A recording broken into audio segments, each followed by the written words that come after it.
Hi, welcome back to the channel. My name is Sarah from Meridian Accommodation, and in this video I'm going to be talking to you about serviced accommodation and the 7 key factors that have to be in place for you to buy or manage a serviced accommodation property.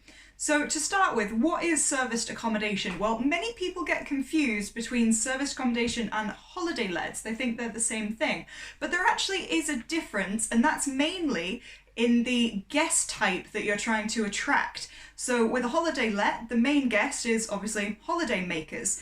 But with serviced accommodation, there are 12 different guest types that you're trying to attract. The main ones are corporate clients. So they tend to be people like trade contractors or industry professionals that work in a different area than they live. So they have to travel to work, maybe stay there for a week. If it's a long project that they're on, maybe they have to stay there for a few months. So you're catering to these corporate professionals with your serviced accommodation property. So with that in mind, let's have a look at what the first C is. So the first C that we're going to look at is C for capacity. So to maximize your return on investment, you're going to be looking for a 2-bedroom property. It can be a house or a flat. The type doesn't really matter as long as it's 2 bedrooms, and you also want the living room to be big enough to have a sofa bed in it as well. So now the property sleeps 6 maximum, but you've minimized your costs because you're buying a 2-bedroom property rather than 3 or a 4-bedroom property. So on top of this, you want to make sure that the 2 bedrooms are large enough to fit 2 single beds that can be put together to make a double bed. So this is if trade contractors stay, maybe they're on a bit of a tighter budget, so they want to fit more people in your property. They will happily share a room, but they don't really want to share a double bed. So they can put 2 people in one room, 2 people in another, and 1 person would be on the sofa bed, so your property sleeps 5. In the case of the contractors having a slightly larger budget, each person can have their own space, so you could fit 3 people in your property and put the beds together as being a double again. So it just allows the contractors that flexibility and means you can provide that in your property as well. Lastly, it would be nice if the living room was separate from the dining area and the kitchen area, but it's not a necessity, it's just an added bonus at this point. Everything else that I listed was a necessity, so you need to tick all of those to tick the first C, which is capacity. So the second C that we're going to look at is C for city. Now, the answer to this one is pretty simple. If the town or city that you're looking at has a population that's over 80,000, then it will pass this C. This is because you want to make sure that the area that you're looking at has a lot of development and industry going on, because trade contractors are usually the main guest type that you are looking for a serviced accommodation property. But remember, none of the C's work alone. You have to make sure that a property passes all the 7 C's to make sure it's a safe investment. So this one does not work in isolation. So the next C that we're going to talk about is capital growth. Now, you may remember from my previous video on tax efficiency, and if you haven't watched it, click the link in the description below and go and watch it after this. You may remember from that video that I mentioned that capital growth in the UK on average is about 7.9% per year, and it's been that way for the last 90 years on. You might also remember from that video on tax efficiency that the #1 rule to remain tax efficient is never, ever, ever sell your investment properties. So we want to make sure that these properties that we're buying for SA now are going to be with us for life. Now, the slight issue with this is that serviced accommodation might not be a strategy that's going to be viable in about 15 years plus time. It's predicted that the market is going to become quite saturated. As the supply increases, the profits are going to go down. So we want to make sure that we're still going to hold on to these properties after that time. Serviced accommodation up till then is still a great strategy, and you should definitely go for it. And here's an amazing tip that's going to save you time and money in the future as well. Make sure that all your properties meet the 7 C's of serviced accommodation, but make sure they also meet the 6 criteria, so the 6 C's of family lets as well, so that you can change to this strategy, which works long term, once the market for serviced accommodation becomes a bit more saturated. So click the link in the description below to visit my video on the 6 C's of family lets. And in that I'll talk you through all of those, as I'm doing now for serviced accommodation. And when you go and buy your serviced accommodation properties, just make sure that they tick all of that criteria as well. And then you will have ticked this C for capital growth. Another thing to note is if you're doing a rent-to strategy for SA, then you don't need to worry about this C, because you're buying the property in this, but if you're renting it, then you're not, so you're not going to be getting the capital growth anyway, so you don't have to worry about ticking this one. So the next C that we're going to look at is C for cash flow. Serviced accommodation creates great cash flow.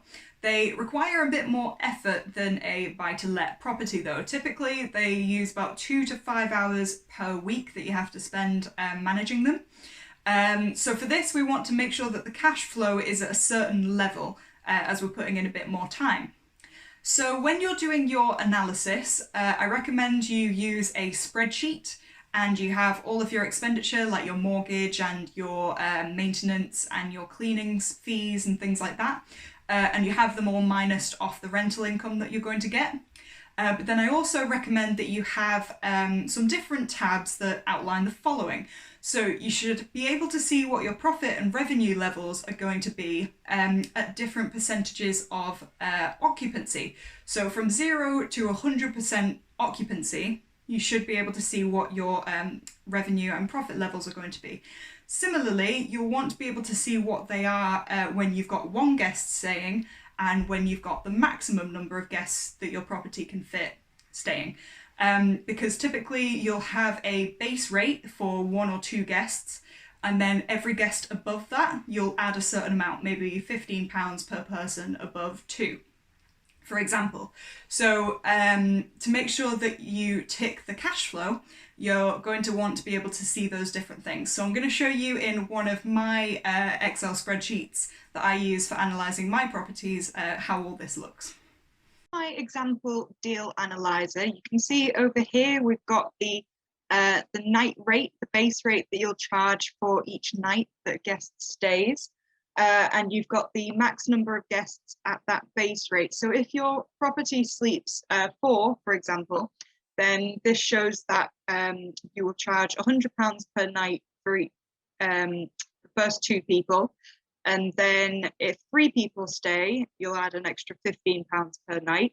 And then if 4 people stay, you'll add an extra £15 per night on top of that as well. This just goes through your ongoing monthly costs and your costs per stay, so your cleaning charges and your check-in costs and your booking fees, etc. So then over here is where you will look for getting your occupancy, revenue and profit rates.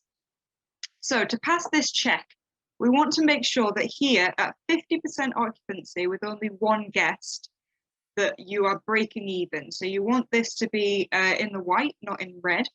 You want it to be more than £0 profit here. You want to be breaking even definitely. And then another piece of criteria is that at 70% occupancy here, you want to be making at least £500. So in this example, we're making 818.90. So that definitely passes this check because it's more than £500. So that's how you see what your profits are going to be with 1 guest. But then, as I mentioned earlier, you can also see what it's going to be at your maximum number of guests. So this is where you put in how many guests you will have staying over the base. So remember back over here, we said the base rate is for 2 guests. If the property sleeps 4, then you'll put 2 plus 2 here equals 4. So this is what profits you'll be making if every single time you have someone staying, it's the max number of people staying. So if you have 70% occupancy, 4 people staying every single time, then this is going to be your profit per month here. Realistically, it's going to be more likely to be sort of nearer this number here, but it will be somewhere sort of in between, because sometimes you will have 4 people staying, but most of the time you'll have less than your your maximum occupancy. So the next C is check. You want to check that your property has good demand for SA. And the quickest and easiest way to do this is to go on booking.com and Airbnb. Now, booking.com take about 80% of your bookings for SA and Airbnb take the other 20, roughly. Now you're going to go on there and you're going to search as if you are a guest wanting to stay in the same area and property type as your property. For example, if your property is a 2-bedroom flat that sleeps a maximum of 5 and it's in the middle of Leeds, then that's exactly what you're going to go and search for on these sites. So what you're looking to find is comparable properties that are similar to yours. And when you find them, you're going to go on their calendar and look for forward bookings to see their availability for the next few months. Now, the issue here is that serviced accommodation, you typically find that about 50% of bookings are taken within 2 weeks of the arrival date. So you're not going to be able to see tons and tons of forward bookings like you would for something like a holiday let. But what you're trying to do is go on there, and for this check, you definitely want to make sure that the next 2 weeks are booked out. And then you're also looking to see that they've got at least 10 weeks of forward bookings as well. So for a forward booking, you would count the weekend on its own as a forward booking. You would also count Monday to Friday on its own as a forward booking for this as well. So you want to make sure that they've got at least 10 of those over a certain period, maybe the next 6 months or so. And if they've got that, then they tick this check. So you want to make sure that you find at least 5 other properties that all tick that criteria, and then you've passed this check. The other thing is, if you can't find any comparable properties at all, then you don't pass the check because you don't have anything to compare to. So the next C is for contingency. How much money are you going to leave in your rainy day bank account for this property? Typically, I like to leave 3 months of expenses in a rainy day bank account in case the property doesn't rent or there's any issues like that. It's extremely unlikely that your property isn't going to rent if you make sure that you follow all of the 7 C's that I'm outlining at the moment. So the last C is cost analysis. So you must always do a thorough cost analysis of a property before you decide to run it as serviced accommodation. So I'm going to show you an example of the spreadsheets that I use when I'm doing an analysis of a serviced accommodation property that I'm going to run, and I'll talk you through it as we go along. So when doing your cost analysis, you should make sure that you include everything that I've got in this example here. So you want to include the average night base rate that you're going to be charging for the property. So you might be charging a little bit extra in the summer months, but a little bit less in the winter. You should try and make this an average rather than the highest nightly rate that you're going to charge. And if you're going to charge an extra rate for extra guests that you have above your base, then you should include that here as well. Are you going to charge your cleaning fees to the guests, or are you going to have these as one of your costs? I'd say do whatever your competition are doing. If other people are charging a cleaning fee to the guests, then you can as well. If they're not charging this to the guests, then you shouldn't either, to make your property in line with your competition. Here you put your rent or your mortgage. So rent is likely to be higher if you're doing a rent-to strategy. But you should put in accurately what your rent is going to be in here. If you're unsure exactly what your mortgage rate is going to be, I'd stress test at a higher percentage than is likely. So I tend to stress test at about 6%, even though at the moment it's likely that you can get one for about 4.5, just to make sure that the property definitely is going to make you money. Utilities and things like that here. So you've got your water, gas, electric, things like that. For serviced accommodation, you tend not to have council tax. You apply for small business rates, and then you can get business rates relief as well. If you've got multiple serviced accommodation properties, then you might have to pay some business rates. So I've popped this in at £200 there, which is again quite high, but if you're unsure, always err on the side of higher rather than lower. broadband and TV here, and any insurances that you have to pay here as well. If you're going to have someone else manage the property for you, then you can put things like that in as well. I tend not to, so I leave that blank. Cleaning per changeover, how much is it going to cost for your cleaners to be there? And then laundry per person per changeover. So how much is it going to cost to get all the laundry done for that person? So the towels that they've used, the bedding, the pillows, etc.